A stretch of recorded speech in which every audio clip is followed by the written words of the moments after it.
Oli ku TMO online television, genda mu YouTube yoteekamu TMO online television. Okuweereza yenze Ssaalongo Kanga kapita okubikwanjulira n'okusitula eno mu byuma. Kaakati nno oyo gw'olaba anyumye mu suuti ey'ebbeeyi ye analyst waffe Yosefu Tamale Mirundi Senior, mutabani wa Mole Namatovu Mirundi saako John Mirundi. Banayi mutuwa obulamu, tulina rekodi y'okubeera nga tulabibwa abantu abasukka mu mitwalo 2.5 buli ssaawa 24. Okusukka emitwalo 2.5 mu ssaawa 24, so mutuwa obulango tubalangire. Omukutu ogwa YouTube oguyitibwa Rock of Foodies Kitchen gudiiringa mu kuyigiriza okufumba emmere kuva ku ssemazinga ez'enjawulo. Mu programu yaabwe eyise baafumbye paprika roast chicken and butternut squash salads. Genda yoyige, so beegatteko ng'osubscribinga n'okuba ng'olaba vidiyo zaabwe.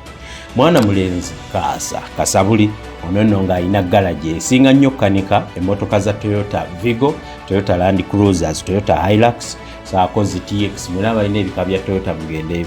Njagala nnyo okwemfasizinga abo abakozesa engine za 1KD, 2KD, 1KZ, 5L, 1HZ, saako 1HD. Bannaffe oyo mukulu Kasabuli ne banne Kasabuli Auto Garage bazikanika. Tulina omusajja omugundivu mu kusoma edduwa ayitibwa Sheikh Yusuf Zaidi.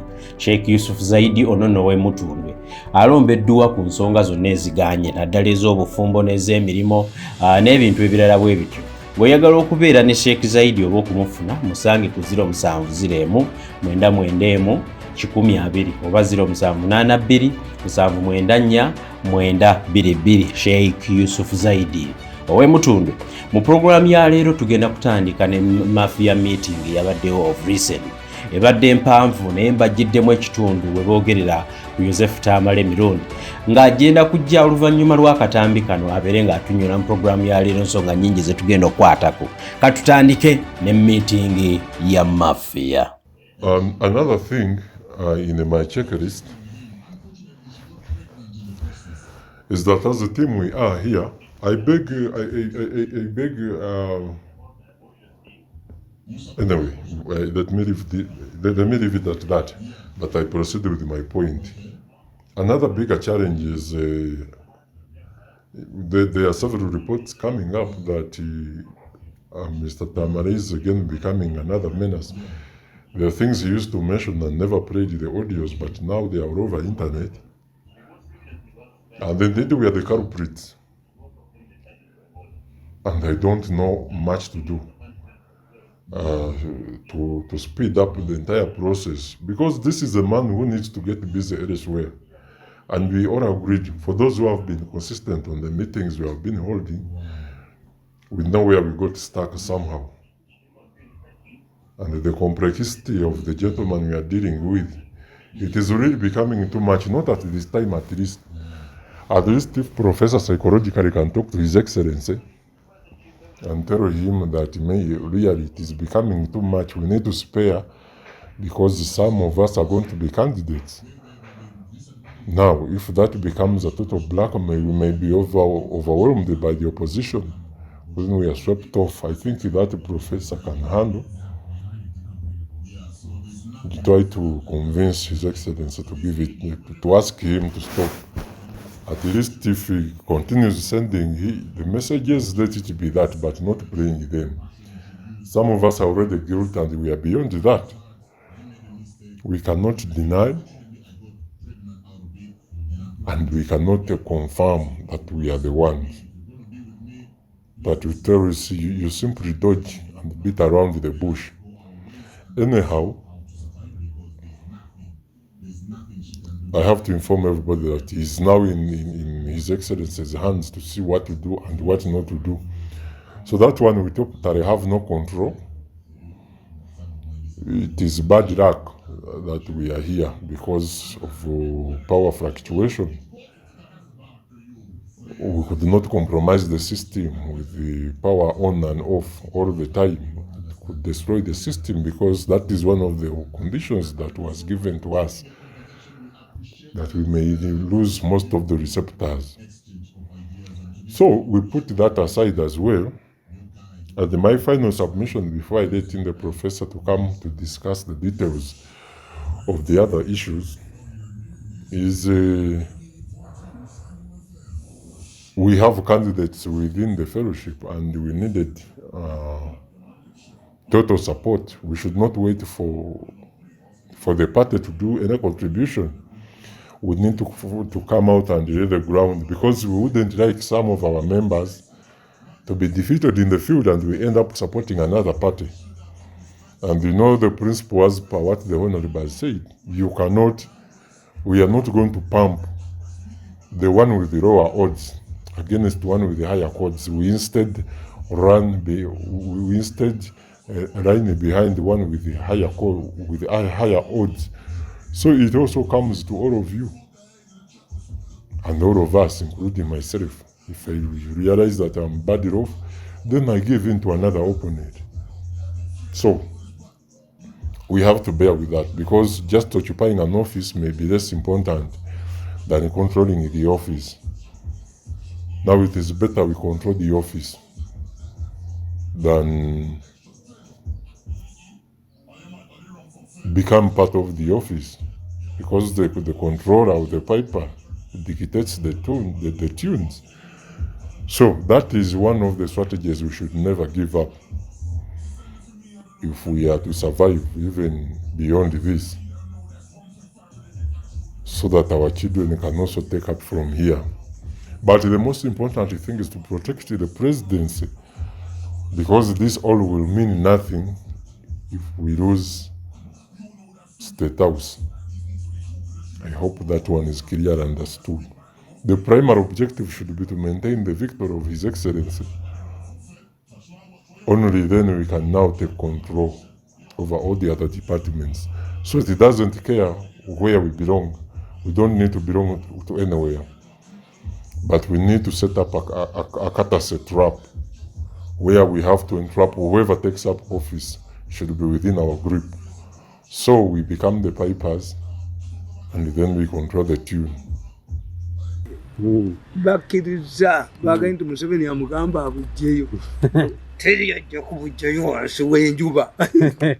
Tubaaniriza nateera olwaleero yenze Kanka Kapita, mutabani wa Mole n'Amatovu Mirundi saako John Mirundi. Kitaawo wenyumiriza nnyo mu maama n'abantu bagamba tolinaayo kitaawo mutogo wenyumirizaamu oli yekka gw'oyogerako buli wamu. Batata baffe baweddewo tusigalizaawo. Tata waffe yasigalawo ali omu.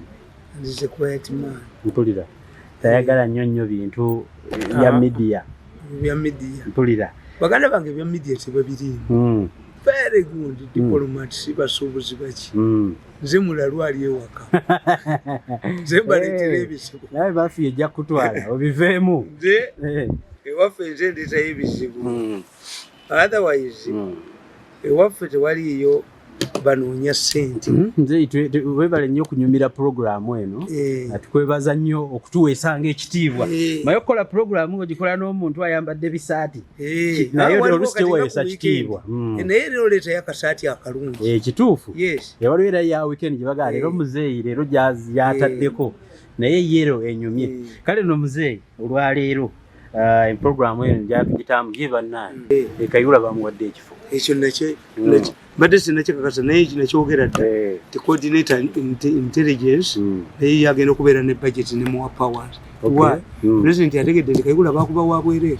Kayihura yakomyewo mu kintu bamuwadde ekintu nabadde nze nadde mbita rumors badde sinnamukubira naye omanya nti Museveni musajja wa mugezi nnyo kaakati tumukunde yasibi ne Kakka abasibisa Kayihura kati Kakka analakawo nabagambye nti amanya g'abanyankole mugaveeko akayihula enkuba yeraddu kati Kayihula byenda bya Kakka ate Kakka yebagenda akayihula enkuba tekayihula byenda bya Kakka saawa eno ebyenda bitokota ate bagenda ye nze njagala nnyo amanya g'abanyankole akateesumba ye oyo taŋŋangika mpulira kyakoze gundi ono minisita bamuyitaani ow'eshema oyo kyamukoze byasiba ne biragala mpulira oyo minisita byasiba ne biragala akakateesumba kayinza tekeetaaga kubalako kaawedde kalinze kubala nkubulidde kateesumba ago bavunaana kateesumba yabaga nti omubbi tebamukwata mpulira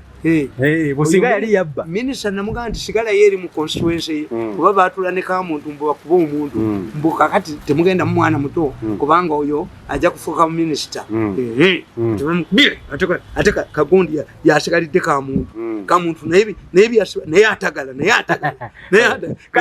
Kateesombwa w'amaanyi lwaki omuzeeyi bayokeza emmotoka ne bagiwayiriza Kateesombwa ne babakwata ne bagamba nti affe tuli booli ayina eddwaliro lye abadde ajjanjabiramu abalwadde basiriimu yabagambye mulina okubeera wano paka kulonda nyima akalulu nga mufa mumma eddagala kasi otandika ebyo kakati Kateesombwa akataŋŋangika kano akayihula enkuba mukwano gwange otafiire bamuleetera akahonda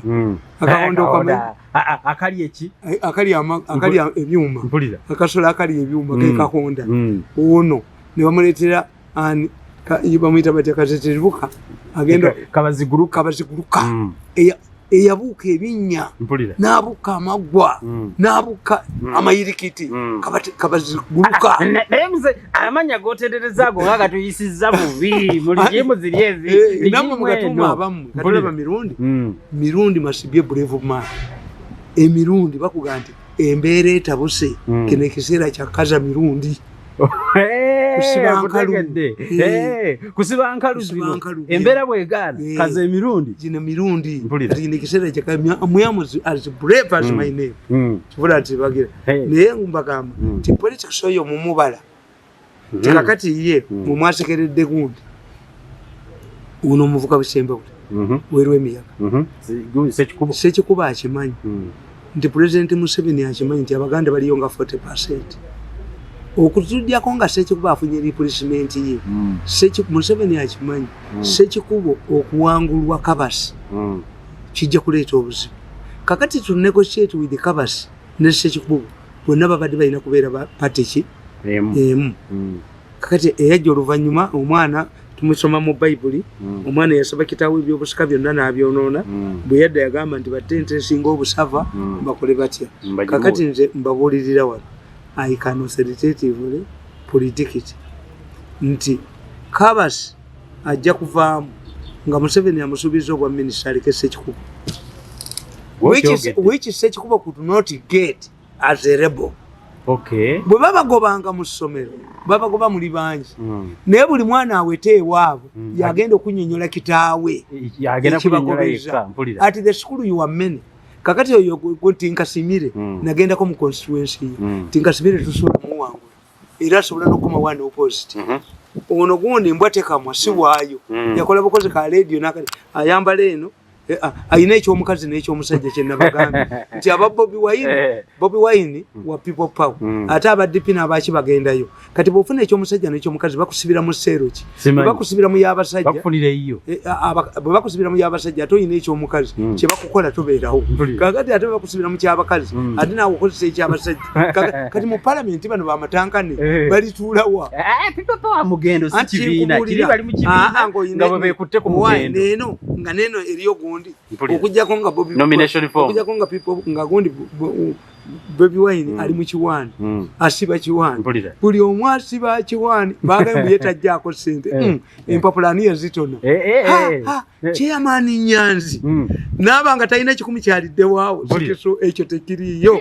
muddini Nyanzi omuwaira Nyanzi takutanga ku byekoleredde akoze akasente ke Nyanzi takyabiriko ebyo tukigale awo toliwo okukiggalawo nja kwewuunya nnyo nti waliyo ekibiina mu Uganda gy'ogenda n'ojjayo ekintu nga tolina kwosasuddeyo nja kukyewuunya nnyo. Kale muzeeyi tweyanziza nnyo olunaku olwaleero era ndowooza bw'okubira ku muzeeyi Kayihura omutugambira naffe tukyaliyo. Kale nno namubuulirako ne mugamba nti what have gathered from reliable sources nti omenye ekifo ekyo tinyefunza yakirimu coordinator intelligence naye kakati teebereza ffe tugamba mu byobufuzi nti my friend never quarrel with everybody. Time comes when the people you abused you quarreled with are needed by your boss. Kakati no sikuba buli muntu nkuba bukyamu bulimu. Okuba bukyamu bulimu individual nkuba bukyamu bulimu nti ŋŋanda ye yaleeta ekiteeso ekyebaza Kajina kwolwo nategeera ŋŋanda gyagwa nganda n'agamba nti buli mujaasi wa Uganda afiire Somalia asala enkoko ne mumufuula chief whip. Nganda yali badde chief whip kati jo nganda yakola akazanya akalala entebe aziteekawo bazijjawo nganda najja n'azizaawo ng'omupoliisi atunudde bw'ati ne boogera ekizindaalo kozi omupoliisi ne nganda bali omuntu omu baagala abantu bawere bakube tear gas kati bakuwako percentage omubaka wa parliament oba omuntu yenna akoze fujjo ne baleeta tear gas YouTube ekuwako percentage bana bamukola bakuwako mpulira nga YouTube bwe bakola bwe kituufu ebwe tukola wetu omu ku basinga eriyako kyeri era wootegerera nti oyo abayise ali mu group efuna ku percentage abamawulire babaayo nnyo manya abamawulire banonya Segirinyi Segirinyi y'omu ku bantu abasinga okukolera mu tear gas buli lolaba abamawulire natala monitor ng'ekugoberedde ng'omanya monitor abafere mu ng'omanya waliwo percentage gye bagenda okukanyuga mu tear gas deeply controlled by the mafias let paper njala yegitwalayo tebalina ssente naye eno monitor yo yaabwe nnyo ntwe ya pusi yabiwandika ebyobusiru ntwe ya pusi yawandika bisitole ebyo byonna byemulaba gwe mulimu gwe kuwandika byabusiru ate buli kyawandika nenkisomu nga ngayuzanga ng'oki weebaziza ku mukama wo yakimya empapula yakimya empapula nitubalaba ekyo nakyogera nabagamba ti opposition mu Uganda ekoze ensobi tebayinaawo kyekulwanyisa Museveni kulemesa Museveni nti term limits okuva mu 96 okutuuka mu 26 bo baali bamanyi nti alina emyaka 10 agende naye mubeera ne alternative what if he does not go kakati bo bali ku kintu eki Museveni agende Museveni ti omwana abasinga obugezi ku ssomero mu muloga aleme kusoma mpulira gundi abasinga okutunda mu katale mu musiranyi mpulira they don't have planning on how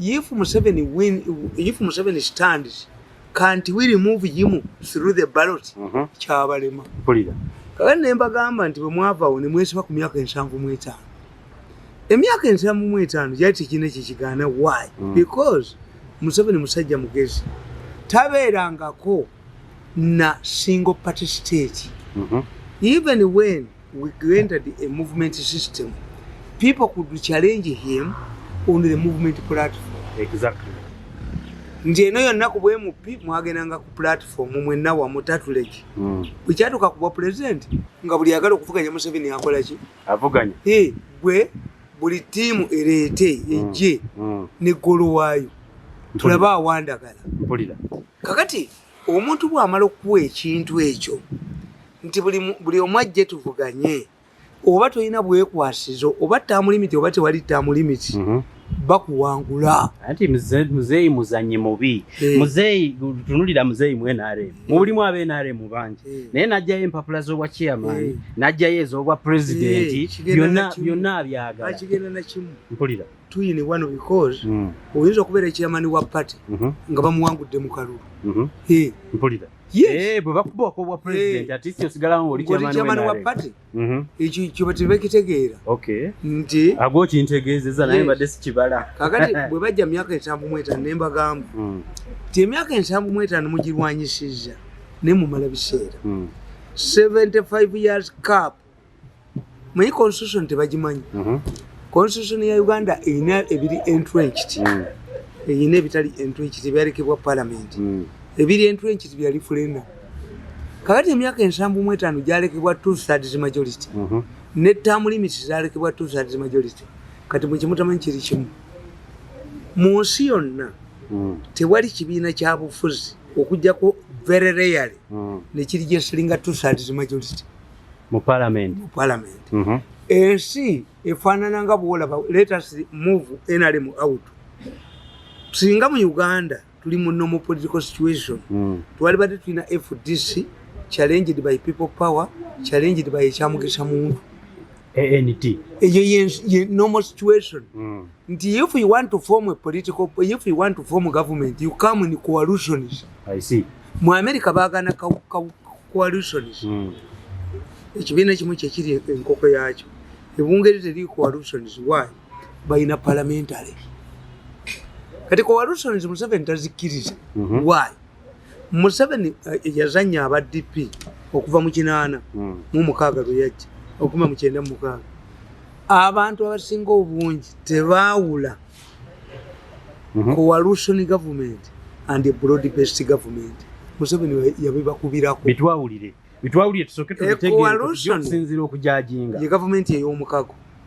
Government ey'omukago ekola mu parliamentary nti ng'ekibiina kimu kiremwa okufuna ababaka ba parliament abakisobozesa okufuga ekola coalition beekata n'akabiina akalala akatono.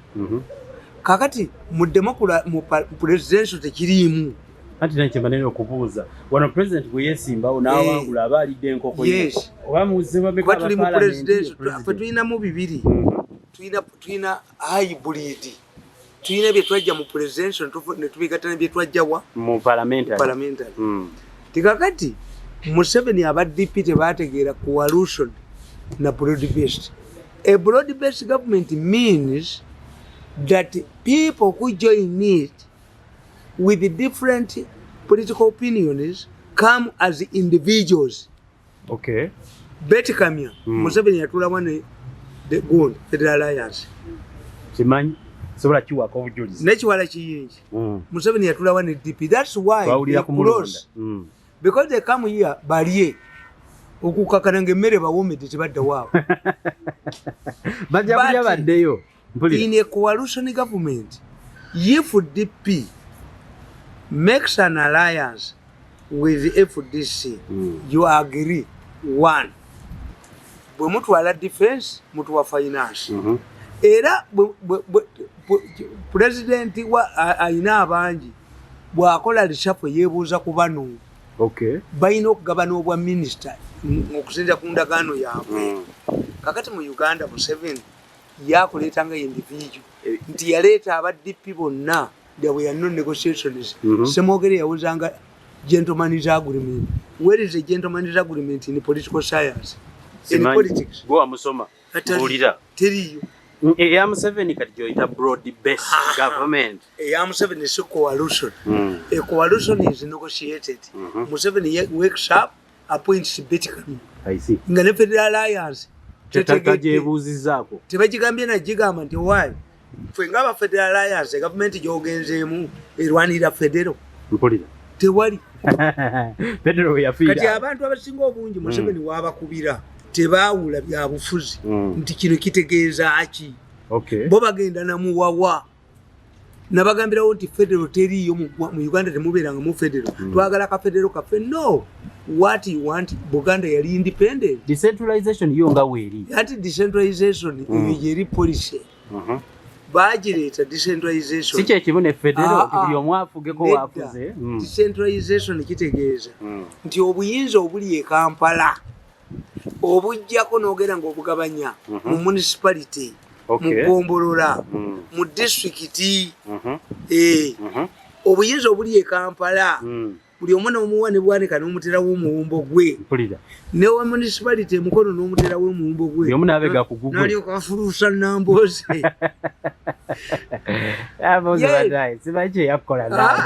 Nambooze azannya ebyobufuzi ebya short term kyekimukubya federal najja n'embwa enjizi kati embwa zaddayo zagenda wakagimu tekyaliyo federal teyaliyo bali tebasobola kumalako. Njagala kubuuza Muzeeyi Simbwa eyali MP w'Emaki. Simbwa mmanyi waabwe. Simbwa agenda kuba mukama we ekigo. Simbwa mmanyi waabwe. Yamwesimbyeko. Simbwa waba mafia ayagala sente. Katukole endagaano. Simbwa alemeremu. Okay. If Simbwa is honest, alemeremu. Simbwa bamuleese is history. Waliwo omukazi bamuyita Lugwana, simanyi Lugwana. Yali ani omukazi oyo yatutawanya mu State House, yava mu ssabo. Mpulira. Omukazi oyo yali Ssenga wa Gundi, ono omuvubuka yali aga nti alina nnyo ssente. Ani? Ono yagenda Michael Jackson manya mankani. Omuvubuka bamuyitangani. Yagendako ne helicopter mu kisaawe Nambooze. Michael Ezra. Oyo omukazi yali Luweero mu ssabo. Ne bamuleeta nti azze kuvuganya bwakye. Museveni yagamba ono muwadde omulimu mu ofiisi yange. This is what Simbwa is looking for. Eriyo omusajja omulala yali yesibye ku bwa president. Bamuwa ssente baloya beenaalemu ssente ne bazimulyako n'omulyako. Yali Masaka. So this is this is a strategy. I will give Simbwa money if he refuses to pave way for the president. Are you Simbwa serious? is looking for job. Simbwa bwalemeramu n'agamba nti ndi consistent erundi amwese mpulira n'ekigongo bajja mwesibako nga banoonya sente. These are money makers. I see. Nti bamanyi nti Museveni would panic abawe sente. These are money makers. Museveni tavuganyizibwa. Omusito gw'ennyama gwamulema okwosambwa ekya ente namba. Simbwa talina ngalabi bugalabi. Mpulira. I'm telling you Simbwa mumwe. Ngalabi bugalabi. Bade manyi nti kaze agenda kunyenya mukama Simbwa tumubuuze bye yakolanga mu Wembley would be languishing Luzira. I see. Simbwa sibimanyiko. Tayimba manyi bonna tewali wano gwesikuba. Nga ndage nti bogwe ku ttaka. Mpulira. Nenze ngubuli ti Simbwa bamafia be bamugamba ti Museveni tayagala amuvuganya. What you do genda kuwesente raba kyazimu. Museveni agenda kukwata sente aziwe Simbwa bo bavuge emmotoka bagende fe abasiru tukere ku makyatu boogerere. Are we stupid? Simanyi. Bo balowooza nti bwe bayiya bwe bati bonde balo nayiya ne bad black bazanyisa Nigeria sente nabo ne bazikola zake ndi fe tuli basiru anonya mwana wa amuzanyisa Nigeria kati tubalagensi ndi muli babbi baraba anonya mutabaniwo amwongere ku Nigeria kyabadde azanye mpulira family yaffe yabagaggo jeregako family yaffe ina integrity. Twemanyi we are arrogant fellows. Very arrogant. I see. Omwana wangu yinzo mulimba sente. Olaba gwe kankuli okumanya family yaffe is very unique. Abasajja abo bampani. Titunoonyeze tu penetrate mirundi ze family. Oba mukazi obaani yatubulamu. Mpulira. Ne bagamba ogera bawuliza nti mirundi twamuteekako bambega. Basoma ki bano basoma ki bambega bamwe bayiso bani where did they go to school kulya buli sente babasomeseza mbega ino okubeera ne logi kati banondola for 6 months. They reported to their meeting the fellowship meeting nti mirundi zi machines are based in Moscow in Russia. Is a Russian make based in Moscow ye mirundi recipient ne banoonya abitwala n'abula nti bagamba nti mirundi tumuwe sente ave ku Museveni nze ne do you see naye muyina emitwe kisajja gwe chairman oyina omutwe. These are idiots.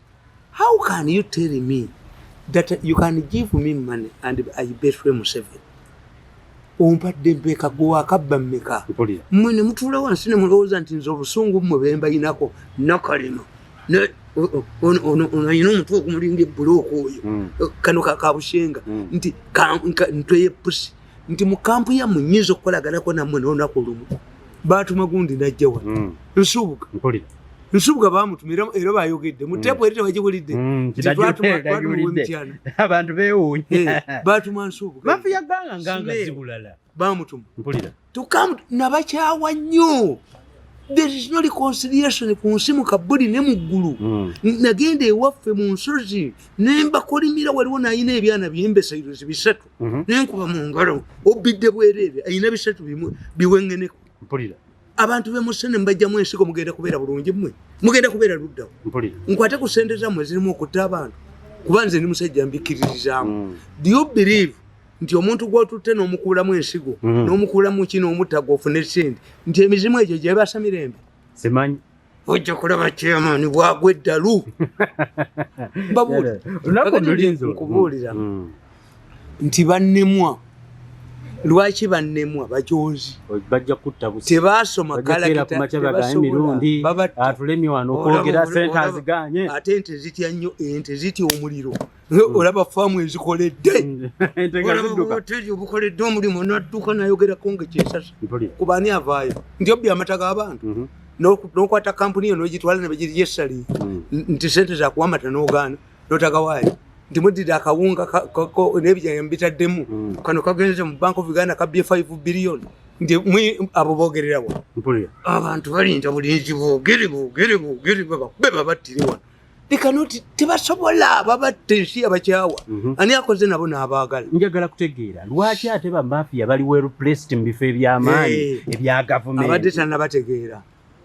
Ne kati olutalo lwayina ku makya babadde ne meeting ekimu kigeze bakiyise kololo chairman bamuyise kololo n'amugamba nti omusajja agambye kasita mubba ssente omanyi nti abasajja bazibu ogenda bawulira mu katambi bagambye President Museveni bwe bamala okubba ssente za leya miliyoni 5 kantegereje bannaye muzeeyi essente ezo eza rural electrification kubanga waliwo abantu baffe ababaliroko lwe yakitegeeza anti agency eyateekebwa okutwala amasanyalaze mu kyalo kakati emiti bagula mifu waya z'amasanyalaze zisinga obungi zigenda kwokya amayumba kuba tizigeeje nga bwe wulya amabati miliyoni 5 eza dola omumwe bazibbira mpulira yes kakati ate tewabulidde entire kakati president yakutte biliyoni 200 n'abiteeka mu leya n'abaganda nasuubiza abantu kuba Museveni takola contradiction. Museveni aganti munalwanyisa mutya okutema emiti nga abantu balina masanyalaze. Musasanya amasanyalaze mu bitundu abantu bakoma okukola ki mumulowooza nti baagala okunoonya amanda mulowooza baagala nnyo kakati ye n'akiteekawo bano bakibbiramu bubbizi bakibbiramu kati Museveni yakutte biliyoni 2 n'aziteeka muleya ono omukazi aliyo gitutu abadde akolagana n'abana agondi bakomewo omanyi abakiiso bangi ne mu umeme mwali omugiso ali mu umeme omubbi naye mwali kakati bagenda babateeka bwe bateeka gundi bote balabwa naye gatudde ogenda gawulira gatudde mu meeting chairman n'agamba ku biliyoni Museveni zatutte muleya ebikumi biliyoni 200 babbeko ekinana bakitwale Museveni olwawulidde bakedde kumacha kukiyita kikyeyamaani nekigenda kimagamba gakiti nkirabe kima mu motoka kimagamba gakiti nekituuka ewa professor ekololo n'akiro my son the money is going to arrest you if you take any coin from that money my son ngenda mukukubira ngenda kibakubira mbukinoonya nomination papers gentlemen if the real man pick nomination papers I will expose you omusajja ono mutemu nnyo eri eddoboozi lyewolidde lyennyini ogenda bawulyanga bagamba nti chairman amaloboozi go tugawulira ku butambi prevail over Museveni to tell Mirundi not to play those steps.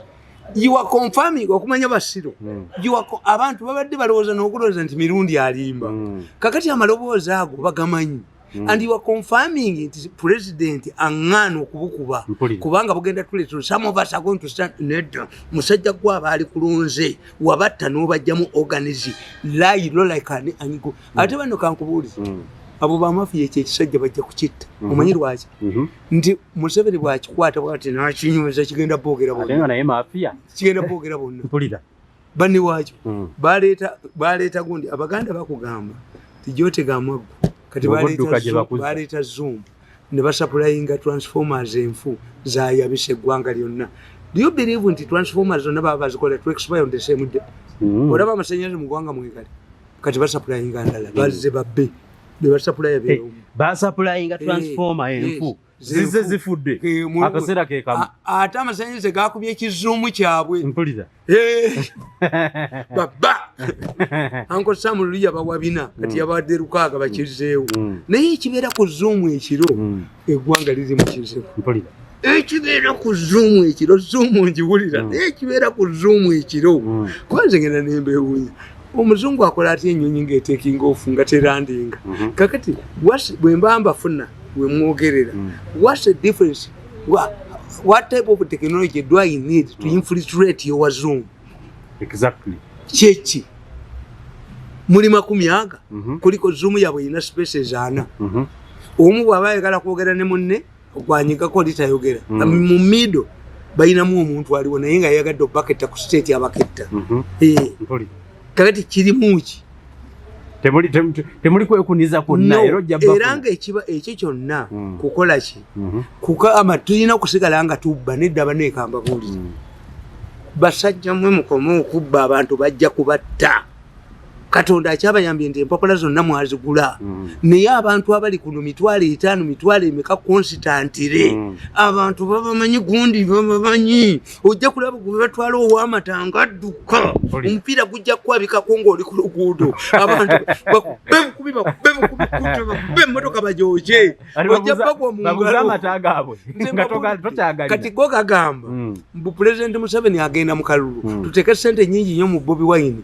political temper nnye tayinza tukwatako kati tulina okubeera relevant mu kaluluke olaba abasajja bagambye ogenda bawulira nga boogera abawaka ba palamenti bagenda okutwala kana katambika kutulemu ebitundu ebyo kuba abantu baŋŋambye nadde nange sibimanyi bintu bino bipya ti data abamungi okuwuliriza omulundi ogumu katambika soose bakawulire kakati nga yogeza chairman next time oyogeze eyabadde lecturinga ku bwemupi BMP be baagala ndi how to get them kimbambaga nti mwabe NRM abajjayo empapula oli mu bano because nabagamba nti NRM tejja kusoboka lwansonga nti mulimu abaleeta mu ssente bali abasajja bakugambye municipalities zonna opposition be bagendo ziwangula mzee waliwo tulina okuteekamu abantu baffe waliwo mzee ekintu ky'obuusa amaaso Bobi Wine talina maanyi gage agali nakyo bwetomulaba bwagenda e Busoga n'abeera w'amaanyi n'agenda egindi n'abeera w'amaanyi. Bobi Wine is a creation is influenced by these people.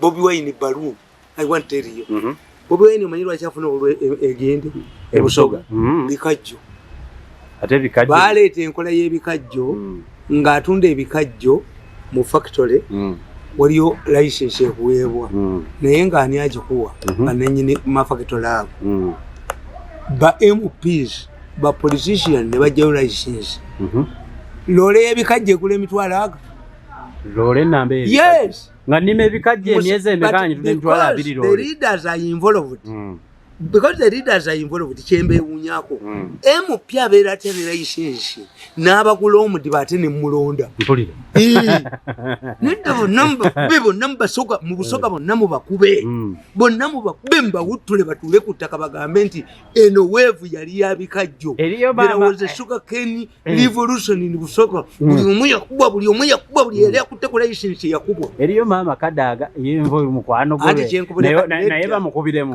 naye we Busoga Kadaga there times when I disagree naye nti nze sibeera holose manye ebizibu bye muyamba mbizibu bye naye nga as a leader from Busoga Kadaga yali badde alwanyisa ab'ebikajjo mpulira abakwata license yes kyekiri ewammwe bikajjo Abasoga bonna tebalina ttaka they go to land roads ne baba hiring ettaka ne balisasula kakati omusajja atwala atya ebikajjo mu bimamye ebiina n'amajimbi naki omusajja n'atwala loole gy'atisse mu factory ne bamuwa emitwalo 2 kubanga onaagula abigula ku ono what type of exploitation yes gwe babiguza ye abawamu abi President Museveni ayite bananyini factories ezo ababuuza abagambe give me a list of licensed buyers okay NRM is talking about cooperatives.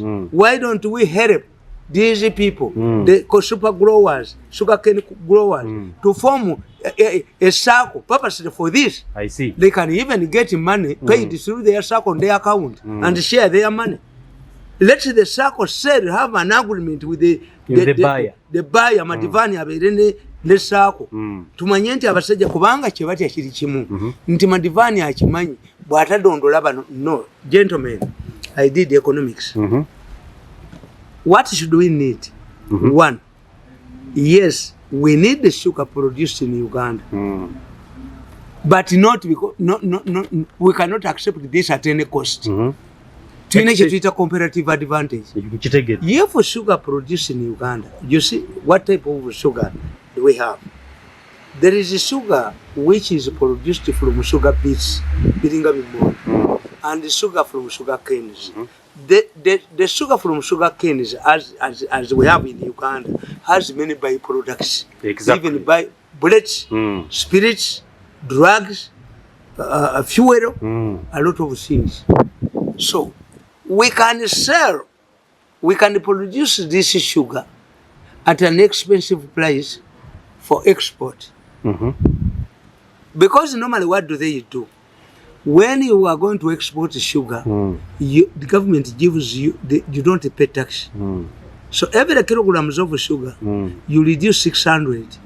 What these rich people do, the economic sharks, who have influence, they go to the factory, pretend as if they are going to export, get this sugar, less than 600, and export it to Chikubo. bakozesa advantage yokubeera nti oba exporter togibwako musolo mungi ne babigula ate babitwala mu kikubo nga buli kira kiryako 600. mpulira kakati abayindi abo bemulaba sukaali gwe batuguza si waawa bagenda Cuba e Brazil ne bagulayo sukaali ali cheap sukaali we Brazil oyinza omugula esingi 5 kilo lwaki batuseera kuba tulowooza nti employment batusera kuba tulowooza nti product yaffe no si buy Uganda buy Uganda only when it is quality, when it is cheap. Yes. Si yes. Buy Uganda, build Uganda. Na mubitukuza bei. What if your son-in-law is a local butcher who sells meat, beef? Do you buy? Are you compared to buy from him? If his meat is not delicious. Ngagula ntenkapa. Ngeta nkapa jagize era ngenda wanne. Nkubadde mutabani wange. Mpulira. If my father, like Uhuru, if Uhuru was my father, Uhuru must maintain good rice, good pilau as he does. When Uhuru does not maintain the standards, then you cannot beat up your kid who was moved from your place. Don't you think the reason why abantu bagoberera Bobi Wine ezo challenges ezo mpulira ebikajjo tubireke abayindi tubaguze ebikajjo sukali bamutunde bweru kubanga ye president Museveni bamulimba nti sukali ona ajja kubeera expensive, let it be expensive nti oba tufiirwa emirimu. How many jobs mutubuulire statistically mutubuulire abakola mu bikajjo bali bameka era abakola abo mu bikajjo bafuna sente meka. What's the multiplier effect? I'm not ruling out that they are good bakola mu bikajjo ekawolo. How much money do they get? We can export this sugar which is expensive at the international market, then import the Cuban sugar because Cuba ne Brazil bayina kyetuyita the economies of scale. Katika na makampuni gawan gafa kwa ne bakoma ne bagabadiza ne bewola sente nyingi basisula loans. All of these loans are extended to the consumer. Ekitegeza sukali wawa na very expensive. Ate mulimu abamuleeta wan katukirize mu kifo ky'okubanya abonyabe ebikajjo byaffe abasoka bakano birima tulabe madivani bwateekamu omukono gwe. Yes, kubanga no anti kali bwa mukuba mu ngalo kugamba bangambanga musatereze ekibuga nemba gamba to what purpose will be a clinic Kampala be to me if base defeat us? Exactly. What do you get if your wife applies expensive cosmetics, dresses in nice gomeses, and is snatched by another man? A woman you should do abasajja abasinga obusiru bakirina anyiriza nnyo omukazi munyirize omunyiririza balala omukazi omugulya gomesi biri kule suit 3 eziri expensive naye kasi omwaleka munne nga biwette abata kyakugwanira mwami genda nzije abadde wano yewe wange nerebeddeyo engozi kankusange mu kkubo kubanga gwomusindikira ki balala kakati this should not apply in politics nti I should spare the Speaker of Parliament who have failed to control, to help these people. Si policy byajja mu parliament ne babagula mbusuka keni factory endala eba mayira 5 era babakola eddondolo nedda abasoka baleke yumwe okulima ebikajjo tulabe metta bwateekamu engalo ze. We must look at what Metta was here during a minute's time. Metta came back during the opposition time. Metta will be here whoever takes power, but I will have to free if Museveni is defeated. Spare Kadaga who cannot solve the sugar cane is problem in her area.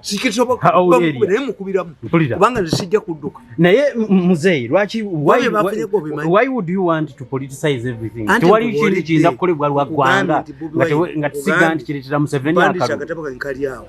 Bobi Wine, the story of a grasshopper. Ensenene kizikwasa mu Buganda lugambo. Nti ensenene bwezigwe wantu mu kifo ky'okusirikanga zonna zigamba mwenache kati when a human being is passing by adetectinga noise y'ensene n'akubauli ne bajja ne basikwata. Basically, a smart, I have 2 smart elections. Zenna mu example. Buyoya yakwata Burundi. Yere. N'agifuga. Differently from other Tutsis. Naga nti we should have equal numbers in the army. 100 Tutsis and 100 Hutus. Tuchimaka. Bakuzibwe according to merit. Tuzimbe a national army. In Burundi and Rwanda, there was a rule in Rwanda that everything is given in relation of the population. Until the Tutsis form 15%. Even admission in the police 15%. Admission in the army 15%. Admission at university is 15%. Even the civil service. Buyoya said no. He appointed equal ambassadors. Appointed equal ministers. Hey! Buyoya was hated as a revolutionary. Neba mulimba. Buyoya ng'emmotoka yibwe beeyita mu Bujumbura. Basindika abantu. Tabanga wo ensi n'egulumiza Buyoya. Ne batukanoga nti Buyoya maama we Muhutu. That's why Chagola banti awadde reforms abaki. Babeeremu mu kintu. But Buyoya forgot one thing. The Hutus wanted the power. However much you appease your woman, your wife, who has decided to leave you for another man, you study the woman, study the provocations, and then you know how to react. Kubabu reactinga, na ingira munana, no kolachi, no kolotia, no kantambule na no. Ayinza okuga nti omukubye bino byenda bambo butabangu ko maka oyinza kubanga omukubye akuporovokenza omukube gwakulekewa mukomera abere ne musajjawo mpulira. So therefore you must be understand naye ekyo kitegeera bakula abayivu niwofe tojjabira bayo tuyinza okuba tewali makaga tayinaamu problems but you must have an insulating mechanism and absorbing mechanism kakati nkuga nti Buyoya abakutu bali bagala kwa president. Buyoya nga teyetakula tyataddewo maliti party ataddewo okulonda nda mu Burundi the educated Hutus always fled to France. Ekyokubiri ekyali e Burundi ekitaali Rwanda, the Catholic Church in Rwanda was in the hands of the Hutus. Era nga bali mu buyinza e Rwanda the Catholic Church was in the hands of the Hutus ngata abatusi bali mu buyinza. That's why churches bazigala, seminary ne bazigala, prayer hours ne bazisalako kutya baki samuni z'abakutu ababeranga mu church. Buyoya nga teyetakula atateekawo kalulu ndanda yamuwa akalulu omwezi ogwo was given 1 month. E Rwanda etteeka ligamba nti bwe muba mukubala lezi muzikubira mu bisawo bya mupiira. RPF ekibiina ekiri mu buyinza kibokinga ebisawo byonna nga bulaki nekigenda nekyo bitwala byonna ate ono okubirawo opponent we Rwanda akubirawo. The law says public rallies must be in Bissau by'omupiira. Kakati ate RPF ebigula bifo mpulira opposition oba tulina ogenda bikubira mpulira oyo politics nenye njagala muzee kakati nkubuulira nti ndanda ibamu omwezi ogwo naye Abarundi baali bagezi tebakola nganga nsenene nga Bobi Wine zakola. Abarundi bonna abakutu bajjanga bwa Buyoya bonna nga Buyoya bwakuba lale bonna population yaina ndanda yenga yeyogeza yekka. Era twalina wano ekibiina kya NOSEM. Ekibiina ekyo bensi kyajjukirako Nassani Kalema yadduka wano mu CA katika yali abobulu n'amwogera bamutwala emisinde kati alina eddwaliro ly'amaanyi nnyo Embalala. Ono omukazi Solomon Bosa ndowooza alimu ICC. Oyo omukazi yali akulira NOSEM. Ne basindi aba NOSEM ne basindika bali representatives baabwe ne balagawa e Burundi e Bujumbura ne bakomawo ne bagamba ekye Burundi kyawedde. Buyoya ina 85%. Abazungu banane bagamba nti Buyoya ina 85%. abahutu tebakola bya Bobi Wine bya nsenene. What happened? Ku lunaku lw'okulonda okubala box bwe yana 15%. Mpulira. Ngate kyalina ekyakukola ki? Ngate kyalina kyakkola. N'ebiri byonna bye yali akola nga babyerabye. Museveni yakyalina emyezi gye 6. Emyezi 6 oba eno 3 mu kalulu. Akubye mafiya agimazeewo eddo. Kino ekisajja kati kiyinza n'okwekweka ekyo kikyamaanyi. Singa muzeeyi tuyambe sajja baliyole. Singa sajja eri oliyola. Chairman ya fellowship ne baliyola ne bamukomera ne balivunaana mada. Nono minisita bano ababiri abali mu organic gundi ezo. Nabona bayola no bamuna duka. Organic harvesting. Omuna ayingira Kongo Kinsasa. Waliwo ave oluddeeyo. Ayingira buyingizi Kongo Kinsasa nadduka wano tabeerawo. Njagala kutegeera muzeeyi. Bobi Wine mu buno obululu ayina okuba kuwuli abalonzi bajje. Kati yagenze ejjinja omwana n'aŋŋamba nti fulumu lugazi apo tujjinja ne mu mabira abantu babadde bakwatiridde. Nemuga nti 1 ekizibu kyeyonje manyi kyabikajja. 2 abantu abo boolaba bwe baddayo ewaabwe they are not going to vote on the street. Tebagenda kulondera ku luguudo. When they go back they merit in society. Oyinza okulaba abasiraamu ku Friday tomuga nti bangi basinga abalokole. Kituufu. Oba ku Yidi. When you see them on Yidi day you think they are many because it is their day. Ate abasiraamu bo bambala engoye zaabwe ezaaki. Ezo ddi. Kakati waliwo n'abaana abatannatuuka kulonda boolaba ku street. That's why nti bano ab'NRM batya nnyo ki. Ab'NRM batya kye bayita enduulu. Organizing. ONRM amenye okuyimba. Nabaga nti ONRM ojjawa political rally eri mu tent abatudde mu ntebe ewali n'amazzi. Obijjawo. Political rally ba open abantu bategeera obungi bwammwe. Naye kati ezentebe waliwo azibbiramu, tent waliwo azibbiramu, amazzi agaleeta waliwo agabbiramu, baasi ezibatambuza waliwo azibbiramu, kati mwe temusobola mubeera. Omma nkutegedde. Mulaale olina okuleka abantu baba fiitinga mu kisaawe ne babeera mu kisaawe. Ezamwe zibeera mutende. Era bakugamba nti Museveni baana bato be bagenda n'enkuŋŋaano za Museveni ziriko baana bato. Be batuula mu maaso be banaayimba. Bano onabbira mu butebe nga yabuleese edda bwe busookawo. Abbira mu butebe naye waali ayina budget abbira mu butebe. Yabbira mu butebe. Oli serious? Yes, abbira mu butebe.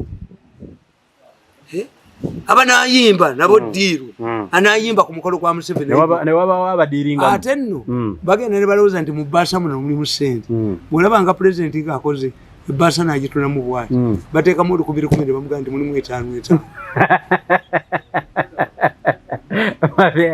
Ebintu byekyayi nze ebirungi njagala kutegeera ebyo byonna bibaddewo. Tulabye opposition wa predicting emabega wali nti Bobi Wine bw'anaaba anyenyezza ekinene ajja kufuna BMP. Kati wano mu Kampala waliwo omukyala gwe bayita Nabiira azze abo bafu ayagala bwa meeya basebagala bafulu kwaga agenda bawangula. Tusoke ku Nabiira nti Nabiira tasobola lwa nsonga nti Nabiira ye musajja ye mukyala yawagiranga Mugisha Muntu against Besigye. When Mugisha Muntu starts a party where did Nabiira go? Tunamanya wako bawa Nabiira yalaga basempala yagenda under which circumstances ani yanunula ennyumba ya Nabiira simanyi nga bamukubya ayabika bamukuba n'ayabika. Ebyo byonna ebyokugamba nti tuleete bannabiira batoolu bakole eki tebaliiyo. Mu Uganda tulonze ebbanga ddene njagala okukubuulira ne bumba ba 10 the rest reduces to 2 people. It is always bayimba babiri a 2-horse race. Era kasola banga abawagizi bagundi bakubagana n'abagundi ngumanya akalwe kali awo bakali kuba meka babiri Lukwago be bamukoledde. As I told you campaign manager wa Bobi Wine ye Balamu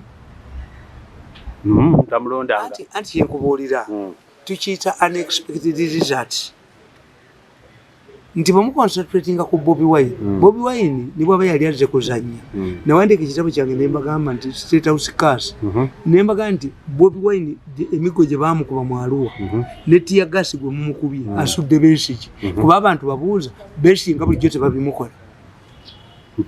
Ne mbagamba nti Sebagala yagenda okuba olukuŋŋaana embalala n'omwana wali kati Kano eyakuba Sebagala mmotoka ye live bullet Mataala Besigye baali bagamukubyeko. Has Besigye ever been subject to live bullets? Besigye atuuka mu nnyumba ye n'adduka. Waliwo omulala yali agitoloseemu nabaga nti in the process of mystifying Besigye nti w'amaanyi people will realize nti wammwe kubanga okwagala omuntu ekifaananyi nti ye wakitalo nnyo Museveni amutya ne wammwe kubanga bwe wazzeewo omulala mumuyisizza bulala Bobi Wine mwe mumufudde w'amaanyi olw'obutamutweetinga nga Besigye bwe mutweetinga nti yes I can accept mu political science batugamba nti if you want to cut the supply line you must cut the financial muscle of your opponent. Yes Bobi Wine mugana okuyimba Besigye omuganye eki talina business gye tumanyi atya si twali gye tumanyi ku famu ye badideko empunu emu yadde embuzi petrol stations tezikola ekyo ekikubye Besigye nze nana mulabirawo nti you see omusomesa omugezi bw'aba ayina omwana omuwala gw'ayagala ku ssomero omwana oyo gwazza omusango ne banne bonna abasonyiwa kubanga bamutulya balabe oba anaamukuba embooko nga banne ekyo kituufu mpulira era nabuuza omusawo Nansi ne muganda naye bali osobola omukuba empiso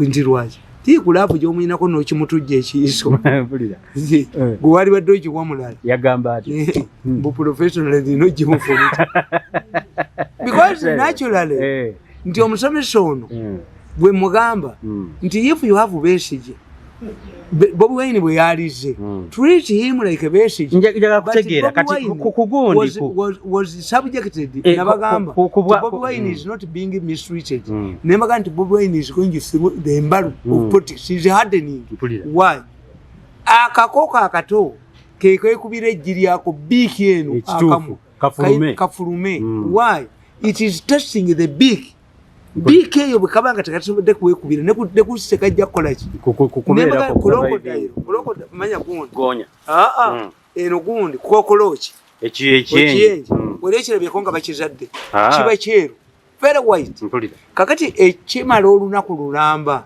omanyi kiwambu bwekigira amagulu bwekati bwekigira amagulu eholodde if you try to help it dies nti abasirikale mu training baba training to prepare for war. At times the training is worse than your situation. I see. No, Bobi Wine ko abantu bategererawo basoka mujereka nange nasoka mujereka. But the way government treated Bobi Wine, no government Bobi Wine kusasira. Ataina executive job wa Bobi Wine. Omwadde motoka ya milioni lukaga. Nenda lezigerako. Mayinja ataina mulimo gonna wa Bobi Wine. You are not talking about the Secretary General of the Democratic Party. You are not talking about the Secretary General of UPC. Bobi Wine. Milioni lukaga. Mayinja wa lukaga. Mayinja wa mmeka. You knew. I see. Songa Museveni yeche yalitamanyi. Ba mafia babatekawo Bobi Wine. Bamulireko sente. Era bamuyinflatinga. Kati n'abalemerera baleeta amayembe wakaga kole sente kati kali abana kutegeera naye kyotanyonyodde muzeeyi mu reesi y'obwa meeya ani asobola okunyenya ku lukwago tewali odismissinze Nabiira of course odismissinga Seya ti asobola oyo temuli oyo omusajja temuli mafia yo oyo ne Bukenya badikuzi lino bwe lidiikuula na lino ne lidiikuula ago gaddikuzi olunaku okuva Sebagala lwe yatta TDA omanyi Sebagala azanyira ku bantu Sebagala bw'oba nti wasoma n'ogenda n'ottisa abaana 10 mu UNEP n'ogamba nti ate saasoma omanyi nti Sebagala yakuŋŋaanya abantu baamulinda ku kisaawe okuva ku ssaawa 2 emu yatuuka ewaabwe ewa kitaawe essaawa 2 ez'ekiro where are they Sebagala n'alaba abantu basatu nga bamuvaako emabega ayingira ttooyi eddako kirolo Sebagala n'akomawo ng'ayambadde gawuni eya muganda we omusomesa Sebagala yejja ayambadde diguli agireesa nga tebamanyi ng'ayambadde egawuni ya munne yasomangako mu university Sebagala Bukenya sente ezimu yazikuba ku mutwe bwagenda mbiga diikula nalino lyali lidiikudde ennaku ezo mbiga diikula kino nekidiikula nekino nekidiikula mu Buganda tulina baddiikula basatu liyo diikula nagana agadikuzi mbiga diikula lino nelidiikula naku ezo lyabadde lidiikuddemu waliwo enjawulo wakati wa diikula n'edikuzi kakati oyo Sebagala yatta TDA n'agenda mu NRM delegation conference neyewaana I was a spy. I was sent there to spy. Who will trust you in the future? These illiterates bewatwala mu UNEB bali ba illiterates. Why? Nti boti bategeera. Bala bama boti bamanyina diguli kye kitegeeza. Nti you cannot get somebody ne mugenda mu ddwaliro to invade a hospital a maternity ward babagiremu omwana nga mukazi takolanga ki these illiteracy bati babanyina kusoma kakati ba illiteracy sawa si ye group gyalimu kati eronda Sebagala bagenzeemu era Bobi Wine yagudde mu nsobi Sebagala bali mugobi yes bali muganye n'Enyanzi bali muganye Stera ne Bukenya bali muganye abe gwe Stera Nyanzi tomuzanyisa Stera Nyanzi yavuma Museveni bwamala kuvuma President Museveni nembaga nti aba omukazi amaze okuna moyo avuma atya President Museveni ne mukwata mu musibe kubanga mwagala kigende mu maaso yamuvuma ki bwati ne bwati era bakiddemu bongere bavume Museveni nabaga nti abalabi bamuse nga polisi nanga singa bakwata director wa side bamuyola director wa side yakwata Nyanzi waba mafia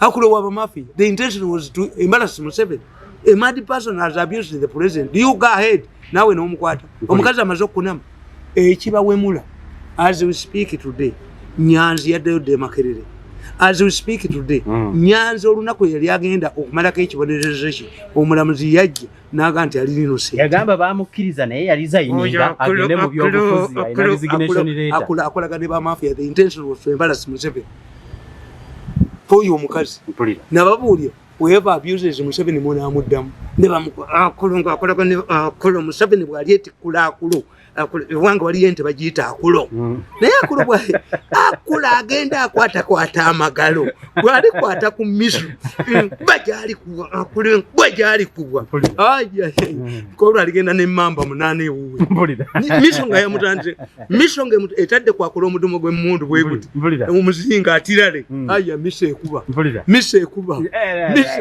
akulo wadda mise ekuba ndio yo Stella Nyanzi taina jalaga Nyanzi yagambye bwatuuka mu parliament agenda kujjako ne speaker bamulonde ku bwa speaker wa parliament Nyanzi omudde ebifaananyi bye nga akunami of the two to compare the two Bad Black and Nyanzi I take a Bad Black I have never seen the naked body of Bad Black abamu bakako for us we said decent woman Bad Black yakunama n'obutete ate buminita bwambala ndi the rare occasions zemulaba ku TV yangu abayambadde bulungi bwabera ku TV kakati Nyanzi singa omugira yekifaananyi ekyo n'okimukubira ngakuna Makerere engala byagizayo sejjembe n'omukubira ekifaananyi nga atudde ku mabalalo ganyira leke maduma Nyanzi tajjayo mutwe Nyanzi talina gyalaga Nabira tajjayo mutwe tumubuuza history where did your husband go Lwaki waline gundi yagenda ati under which circumstances have you ever lost your house waliwe yakununira ennyumba ye naye atema butemi Nabira Garcia